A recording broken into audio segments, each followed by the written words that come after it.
स्वागत है आपका इंडिया डेली पर। मैं हूं आपके साथ पराग सहगल। न्यूज बुलेटिन की शुरुआत करेंगे महाराष्ट्र की बड़ी खबर के साथ। महाराष्ट्र के लिए वीक्षक नियुक्त किए गए हैं। बीजेपी ने 2 ऑब्जर्वर्स नियुक्त किए हैं। ये बड़ी खबर आपको बता रहे हैं।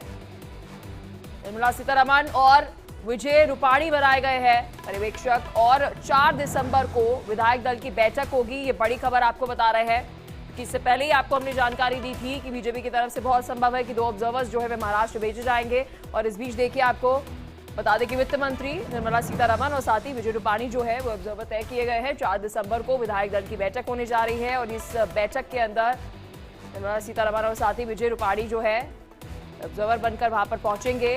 बड़ी खबर आपको बता रहे हैं महाराष्ट्र से। बीजेपी ने बता दें कि 2 ऑब्जर्वर्स जो है नियुक्त कर लिए हैं। 4 दिसंबर को विधायक दल की बैठक होगी।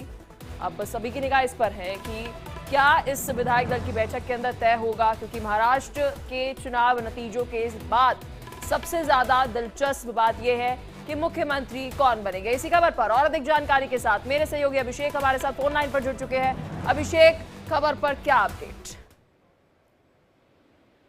लगातार इंडिया डेली ने पहले कह दिया था कि आज पर्यवेक्षकों की नियुक्ति हो जाएगी और आखिरकार पर्यवेक्षक की नियुक्ति हो चुकी है और 2 पर्यवेक्षक अब मुंबई आएंगे। अब चूंकि जानकारी ये मिल रही है कि मुंबई कल या परसों आ सकते हैं जो पर्यवेक्षक, उसमें जो विधायक दल का नेता चुना जाएगा। देखिए, विजय रूपाणी और वित्त मंत्री निर्मला सीतारमण, ये 2 लोगों को नियुक्त किया गया है जो मुंबई आएंगे और मुंबई आकर मीटिंग करेंगे। सभी बीजेपी के विधायकों को मुंबई आने के लिए कह दिया गया है। सब मुंबई पहुंच रहे हैं और मुंबई में मौजूद रहेंगे और मुंबई में मौजूद रहने का मतलब साफ है कि सभी के सभी लोगों के साथ मीटिंग होगी और मीटिंग होने के बाद अब इस बात पर फैसला हो जाएगा कि आखिरकार महाराष्ट्र का अगला मुख्यमंत्री बीजेपी की तरफ से कौन होने वाला है। देखिए, यह जो जानकारी है कि 4 दिसंबर को हो सकता है पर्यवेक्षक मुंबई आ सकते हैं और 4 दिसंबर को ही विधायक दल की मीटिंग हो। उम्मीद है कल भी हो सकती है, इस बात को बता रहे हैं। लेकिन चूंकि पर्यवेक्षकों के इंतजार किया जाए, पर्यवेक्षक कौन होंगे, पर्यवेक्षक की नियुक्ति अब हो चुकी है, ऐलान हो चुका है, तो माना जा रहा है कि अब जल्द से जल्द विधायक दल का नेता चुन लिया जाएगा और 5 दिसंबर को शपथ समारोह होगा। लेकिन इस बीच अभिषेक, देखिए दिलचस्प बात यह है कि अजीत पवार भी आज दिल्ली पहुंच रहे हैं। पक क्या रहा है इस वक्त, क्योंकि सबकी निगाह इस पर है कि कोई दिल्ली जा रहा है तो कोई दिल्ली से मुंबई जा रहा है।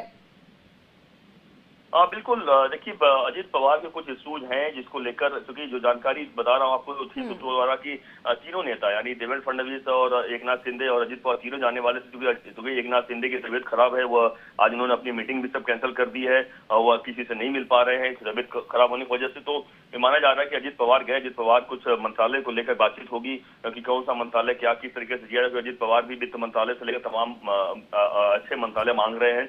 उसी को लेकर अजीत पवार माना जा रहा है कि अमित शाह से मुलाकात कर सकते हैं और अमित शाह से मुलाकात करने का बाद कुछ बड़ा फैसला हो सकता है। इस बात पर भी गुंजाइश लगाई जा रही है।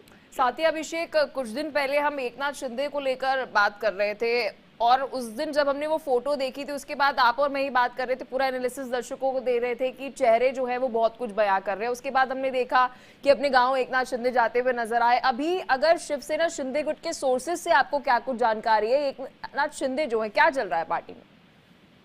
बिल्कुल। देखिए, एकनाथ शिंदे जिस तरीके से, देखिए बॉडी लैंग्वेज जो उनका सही कहा आपने कि उस दिन साफ साफ समझ में आ रहा था कि वह मायूस दिखाई पड़ रहे थे और कहीं कहीं वह चेहरे में फील दिखाई पड़ रहा था। लेकिन उसके बाद तो गांव चले गए और गांव जाने के बाद और चीजें समझ में आया कि वो कहीं नाराज है। देखिए, जब उन्होंने कल मीडिया से बात किया और इंडिया डेली की खबर पर उन्होंने मुहर भी लगाया कि हमने यही खबर दिखाया था, बताया था कि किस तरीके से महाराष्ट्र में गृह मंत्रालय और स्पीकर पद को लेकर शिंदे अड़े हुए हैं और उन्होंने खुद अपनी जबानी कहा कि बिल्कुल गृह मंत्रालय और स्पीकर को लेकर हम बातचीत करेंगे और उसमें कोई अच्छा हल निकालेंगे। तो यानी साफ है, गृह मंत्रालय जो कि बड़ा मंत्रालय है उसको एकनाथ शिंदे अपने पास चाह रहे हैं कि गृह मंत्रालय उन्हें मिले, स्पीकर पद बीजेपी शिवसेना को मिले। इस बात पर लगातार वो अड़े हुए हैं और यही कारण है कि कहीं न कहीं वो नाराज बिल्कुल दिखाई पड़ रहे हैं और ये बात उन्हें समझ में आ रही है कि बीजेपी ये दोनों चीज उन्हें साथ देने वाली नहीं है। और क्योंकि इतना बड़ा उनके पास विधायक दल का विधायक है बीजेपी के पास, वो नहीं चाहते हैं कि